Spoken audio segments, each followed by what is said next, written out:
paggawa ng compost ay kinakailangang ihanda ang mga sumusunod na materyales tulad ng mga brown materials o carbon source.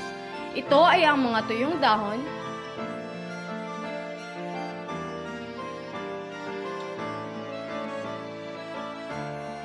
mga pinagbalatan ng sibuyas o bawang, karton,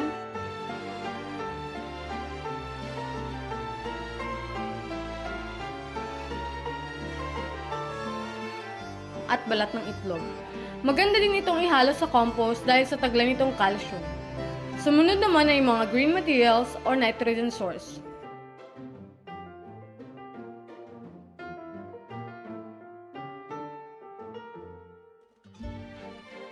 Pinagpigaan ng niyog at balat ng saging. Itong balat ng saging ay nakatutulong sa paggawa ng compost dahil sa taglay nitong potassium. Sumunod ay ang paggamit ng balde o lalagyan na siya magsisilbing composting bin. Siguraduhin ito ay may butas sa ilalim at sa gilid para sa aeration para makapasok at makalabas ang hangin na makatutulong sa pagdami ng microorganism at pagreresulta sa mabilis na pagkabulok ng mga materials na ginamit natin. Mga hakbang sa paggawa ng compost.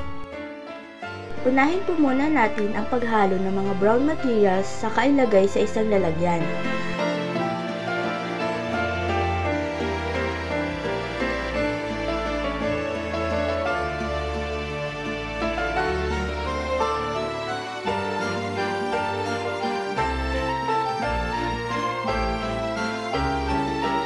Sumunod ang paghalo ng mga green materials .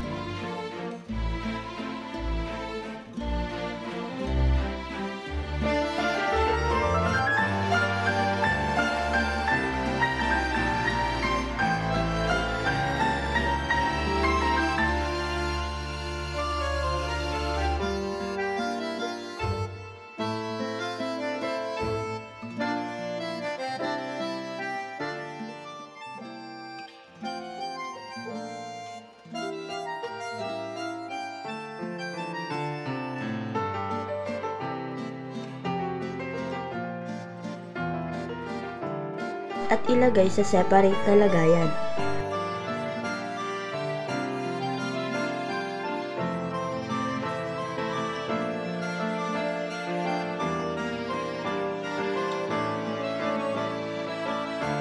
Sa paghalo ng mga materials ay gagamitin natin ang lasag na composting dahil sa layer by layer ang paglalagyan natin sa mga ito.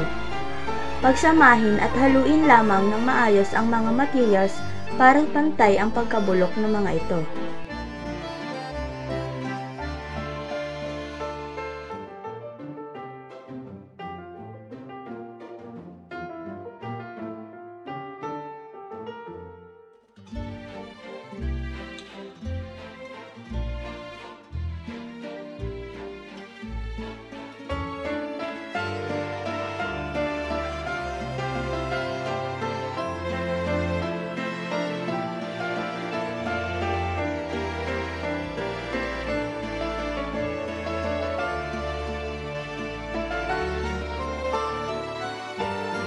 After nating haluin ang mga ito, ay diligan natin ng hugas bigas na makakatulong para mas mapabilis ang pagdami ng mga microorganism dahil sa taglay nitong start. Lagyan ito ng takip at ilagay sa lugar na hindi mauulanan. Haluin lang ito every week at hintayin ang compost na mabulok. Ang pagkabulok ay depende sa klima at sa uri ng mga materyales na ginamit.